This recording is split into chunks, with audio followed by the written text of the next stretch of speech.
Olá! Então o livro de hoje é O Caderno dos Meus Pecados, a autobiografia de Santa Gemma Galgani. Então, não é um livro longo, então o Caderno dos Pecados dela é bem pequeno, bem pequeno mesmo, tendo, sabe quantas páginas? 90 páginas, Então, bem pequeno, ótimo de se ler, Então, vamos em frente.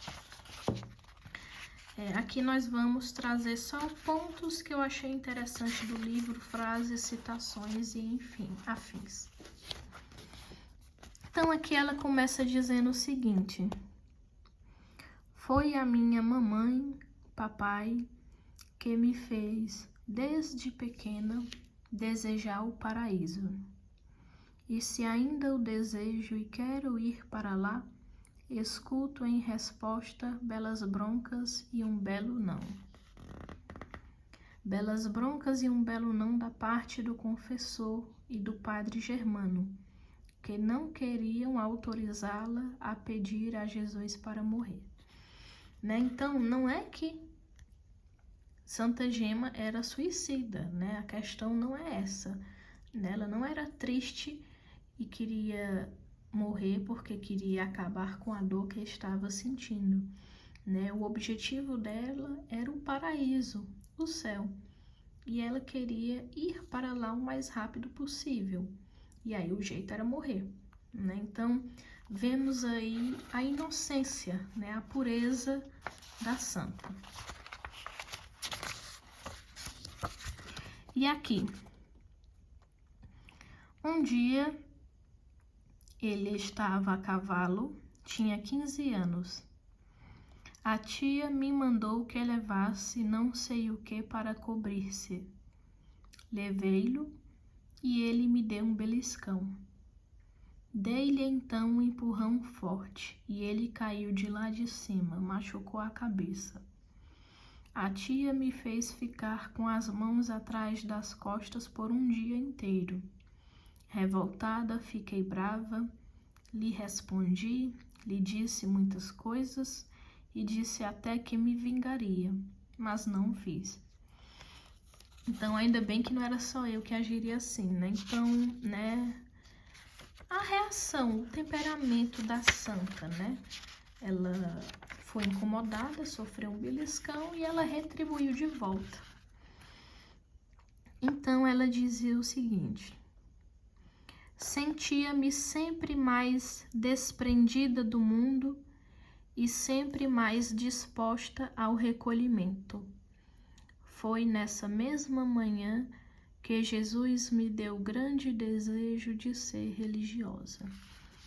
Então, aqui ela falando sobre a primeira comunhão dela, Então, mais relatos. E chegamos aqui.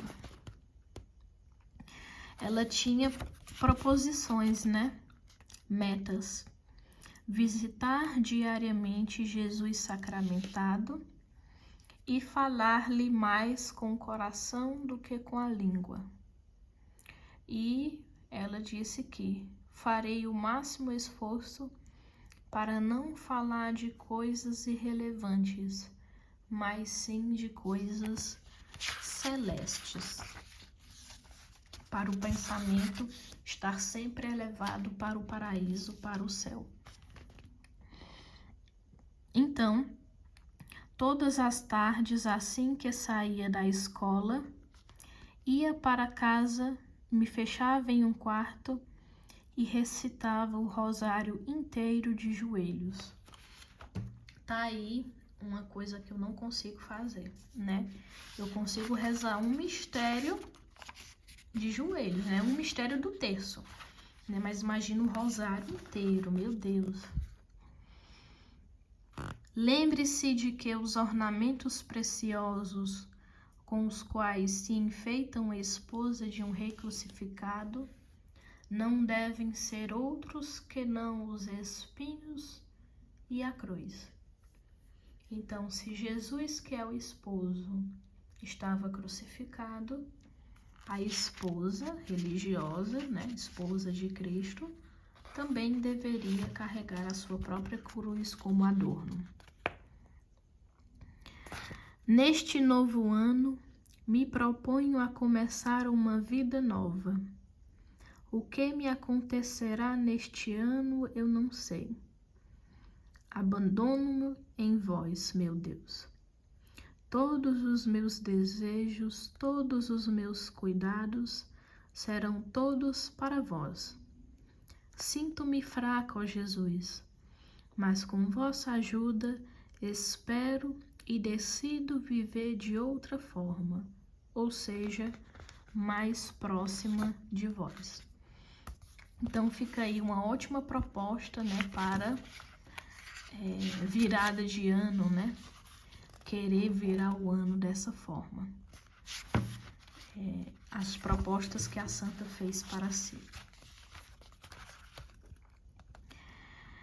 Ela pediu ao confessor, né, que me deixasse fazer o voto de virgindade.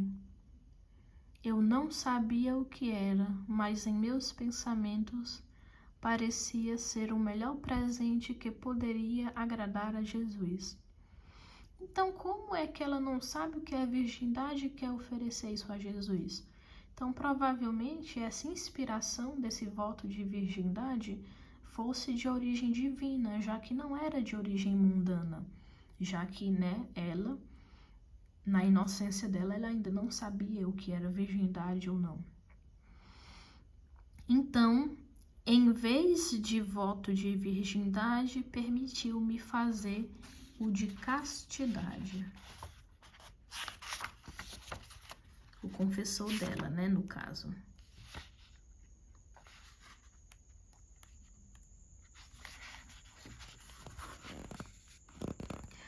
Ela fez uma novena à Beata Margarida Maria Alacoque, dizendo-me que ela, sem dúvidas, me traria a graça de sarar perfeitamente, ou de apenas morrer, de subir direto ao céu. Então, foi uma enfermidade que ela passou, né? Ela estava enfrentando. Assim, por 9 noites seguidas, a mesma pessoa vinha toda noite, pousava a mão sobre a minha fronte. Recitávamos juntos o Pater ao coração de Jesus e depois me fazia adicionar 3 glórias à Beata Margarida Maria Alacoque.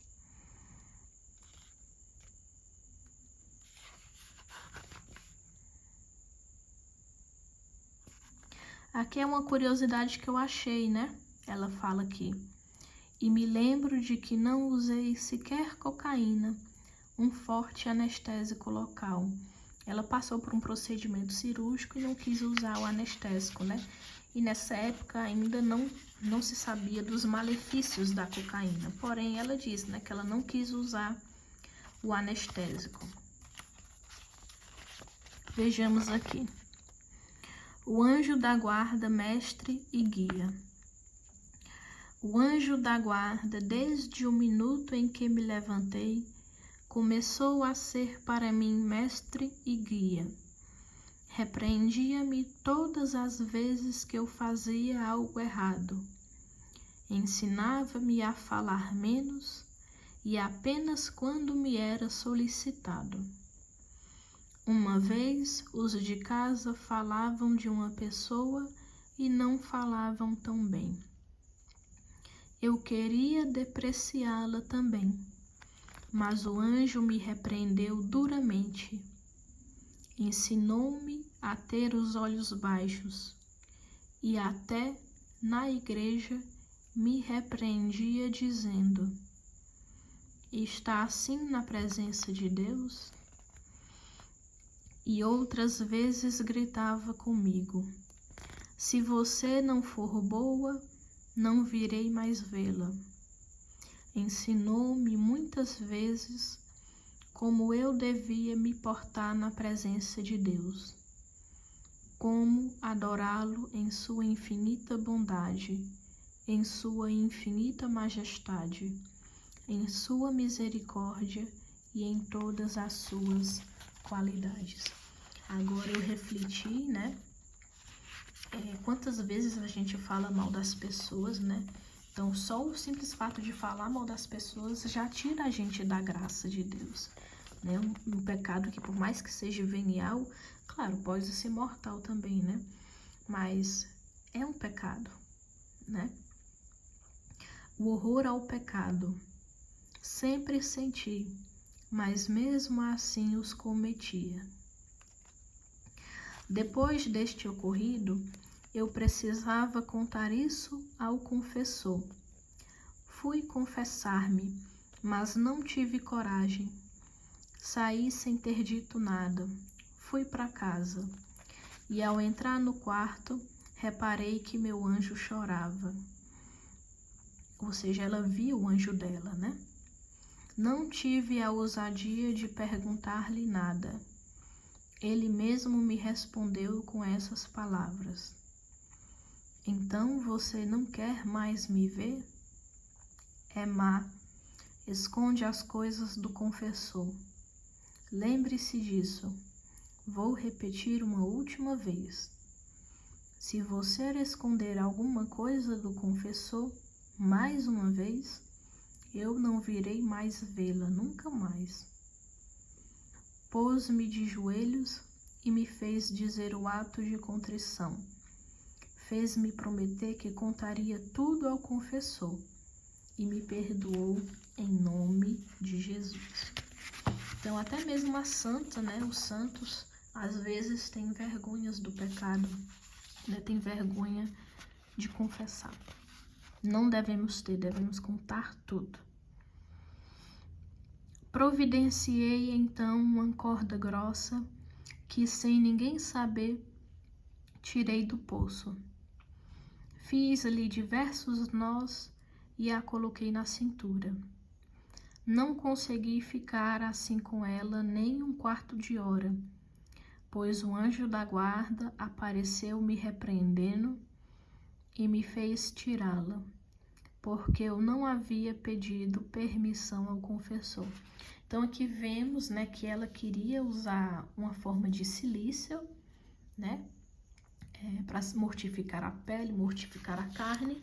E como era uma atitude deliberada dela, não foi autorizada pelo confessor, então não era lícito que ela fizesse aquilo. Observe, filha, e aprenda como se ama. E me mostrou as suas 5 chagas abertas. Vê esta cruz, estes espinhos, este sangue? São todas obras de amor e de amor infinito. Vê até que ponto eu a amei? Quer me amar verdadeiramente? Primeiro aprenda a sofrer. O sofrer ensina a amar. São palavras que Jesus dirigiu diretamente a Santa Gêmea. E aí no mosteiro das Salesianas, nela diz que entrou no dia 1º de maio de 1899, às 3 horas da tarde. A Madre Superiora a recomendou, né, aconselhou ela a não fazer exercícios privados, mas sim como uma prova, ou seja, que fizesse tudo o que as monjas fizessem, porque ela queria fazer mortificações privadas, né? Então, a madre aconselhou que não fizesse. E aqui, quando ela retorna à família, ela sente saudades do claustro, do mosteiro, e tem esperanças desiludidas. Meu Deus, eis uma nova dor. No dia seguinte, eu deveria sair do convento para voltar para casa. Gostaria que aquele momento não tivesse chegado nunca, mas infelizmente chegou. Eram 5 horas da tarde do dia 21 de maio de 1899 e eu deveria ir embora. Ou seja, ela só aguentou, durou, 20 dias. Minha mente e meu coração estavam com a ideia fixa de ser religiosa e ninguém me poderia tirar essa ideia. Quase todos os dias eu ia ao mosteiro e as freiras haviam me prometido que no mês de junho, no dia da festa do Sagrado Coração, eu voltaria a ficar com elas. Devo dizer, no entanto, que sentia que meu coração não estava totalmente contente, sempre porque a vida salesiana era muito cômoda. Então ela achava fácil a vida das irmãs, ela queria mais sacrifício, mais mortificação. Aí Jesus diz ao coração dela: filha, para você é necessária uma regra mais austera. Eita, menina! E começaram a me passar sermão, dizendo que se eu não tivesse ao menos 4 atestados médicos, não me aceitariam. Ela queria que a superior aceitasse ela de volta, mas por causa da saúde isso não poderia acontecer. E aí ela disse: levantei-me para ir para a cama e reparei que daquelas áreas onde me doía saía sangue. Então, ela percebe que recebeu os estigmas de Cristo. E vesti um par de luvas, E vesti um par de luvas para esconder as mãos. Ela não queria que ninguém as visse. Aquelas dores ficaram comigo até as 3 da tarde da sexta-feira. Festa da solene, Sagrado Coração de Jesus. E os estigmas se repetem, E a cada quinta-feira, por volta das 8 horas ou antes, ela sentia as mesmas dores. A cada dia, eu cometia inúmeros pecados, desobediências. Nunca era sincera com o confessor e sempre lhe escondia alguma coisa. Então, ela novamente com medo, com vergonha, escondendo coisas do confessor. E o ardente desejo do claustro, conforto e reprovações de Jesus. Ela tinha o desejo de fazer-me monja, estava sempre aumentando. Então ela queria essa vida. E aí ela escuta: filha, você é muito reclamona nas adversidades, muito indecisa nas tentações e muito tímida no controle das afeições. Eu não lhe peço senão amor. Amor nas adversidades, amor nas orações, amor nas dificuldades, amor em todas as coisas. E finalizando os 3 votos, o confessor ordinário várias vezes a havia proibido de fazer os 3 votos de castidade, obediência e pobreza, porque enquanto ela estivesse no mundo, seria impossível cumpri-los. O que ela fazia? Ela andava descalça, ou seja, sem meias durante o inverno. E ela até carregava um chicote, até que ele foi proibido.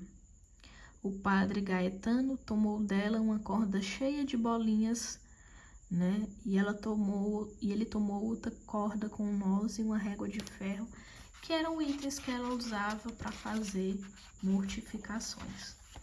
Então essas foram as experiências, as impressões de Santa Gema Galgani.